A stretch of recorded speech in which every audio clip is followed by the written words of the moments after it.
Alright, what's up, y'all?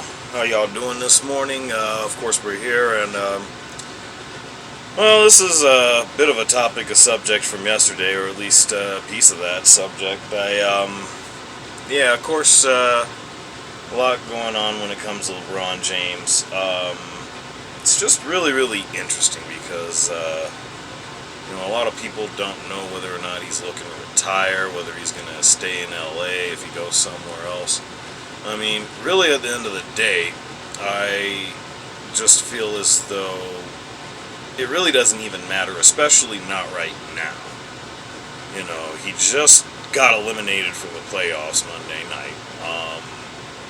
His son, Ronnie, who will actually be discussed a little bit more in detail here as we go along, he's mulling over transfer portal, NBA draft. I mean, right now, we're in a situation where there's just a lot of uncertainty in the James household, so it's just really, really wild that it gets talked about to the extent that it does, but, it is what it is, so I guess we'll just roll with it as best we can.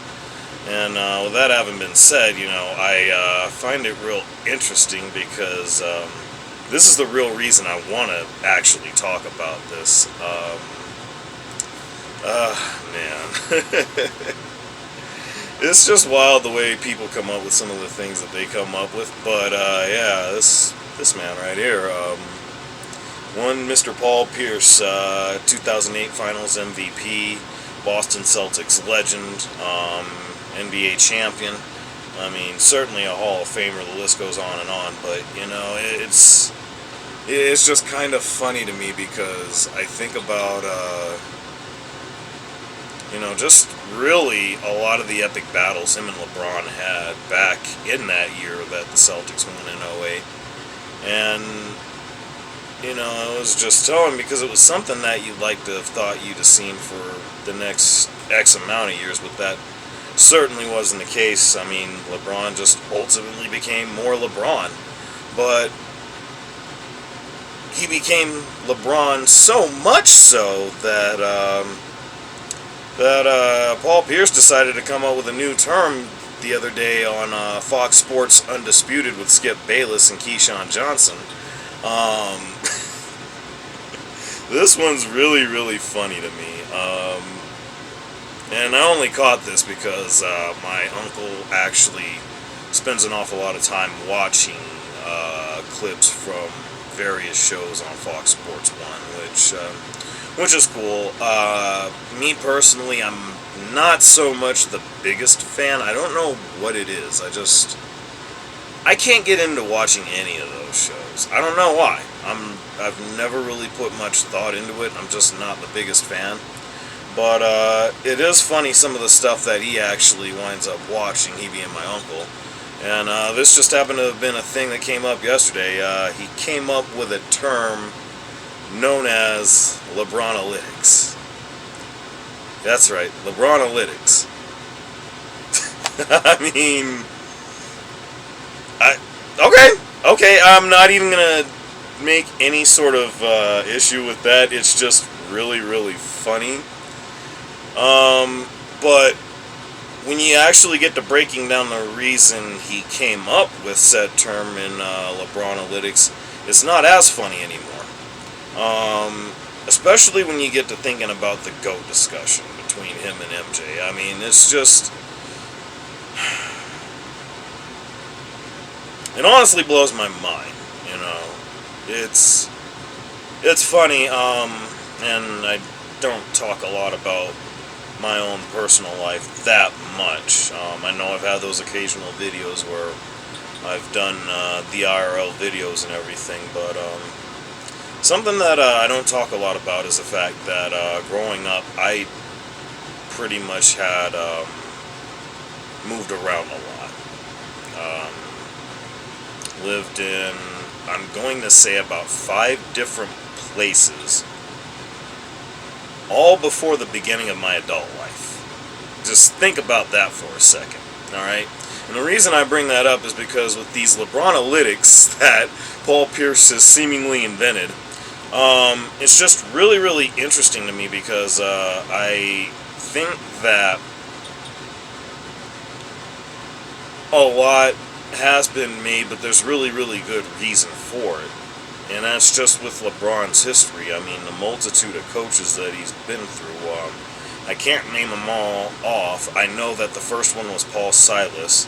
Eventually it went on, oh goodness, to Mike Brown, I believe. And then, of course, he would go to Miami and take his talents to South Beach with a decision. And, of course, had Eric Spoelstra. From there was David Blatt, Tyronn Lue, Frank Vogel. And now, at least for the foreseeable future, at least we'd like to think so, this guy, Darin Ham.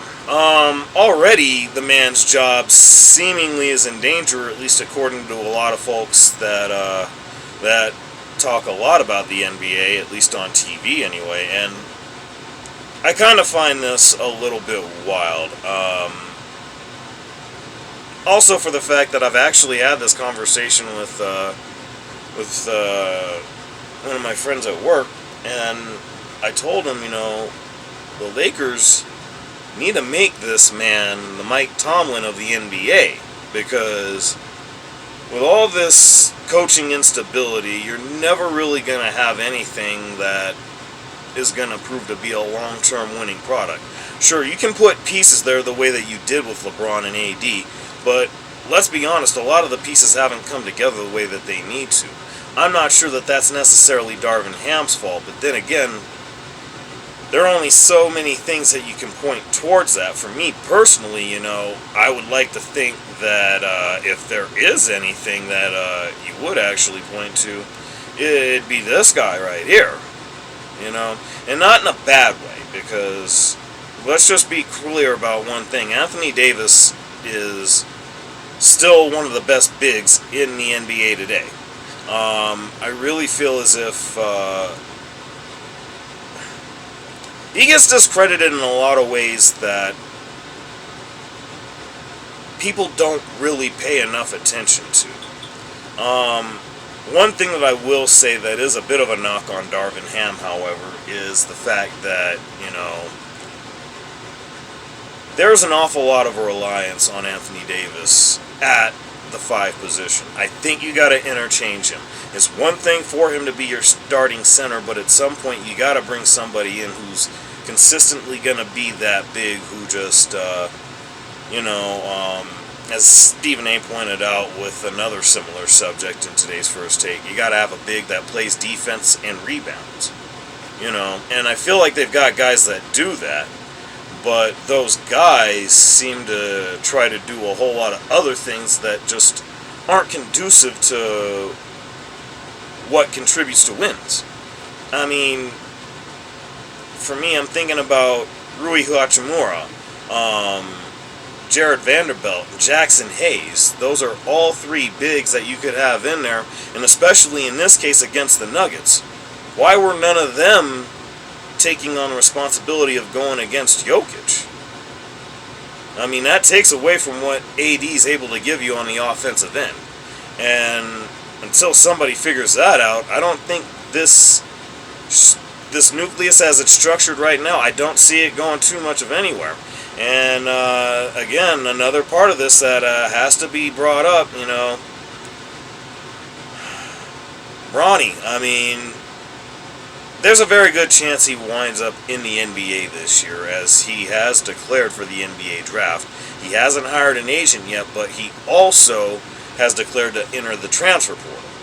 Now, this is interesting, and this is actually something that's unique, because you didn't have this back in the day. You didn't even have this when LeBron was coming up. And granted, he came out of high school and everything, was one of the last players to do so, but this wasn't a thing back then.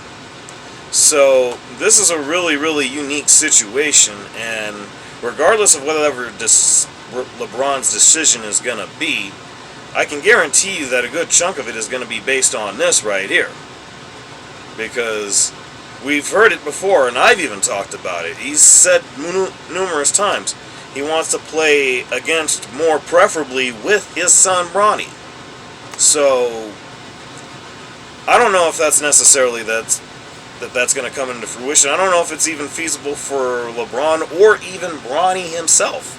But one thing that I can say with certainty is that one way or another, it's just going to be hard to imagine how much more LeBron is going to do in the league for himself and for another team. And if he's somewhere where he's playing with Bronny, it's going to be 2 years at best. Because, you know, even for as great as LeBron is, he's starting to see a little bit of the downside.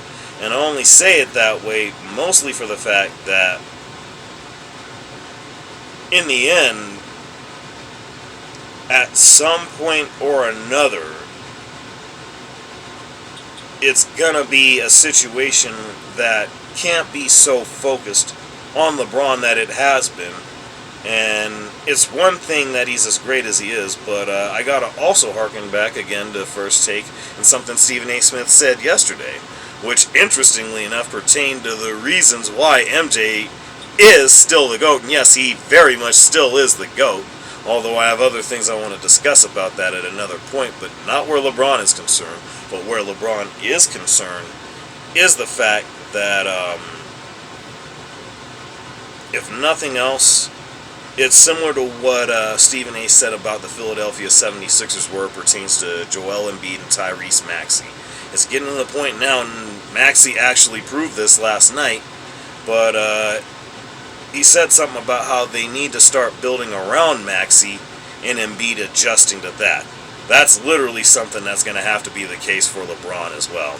And also, just as another note for that, just going into that whole GOAT discussion between MJ and LeBron, you know, literally three coaches, to my memory anyway, that Jordan had throughout his career.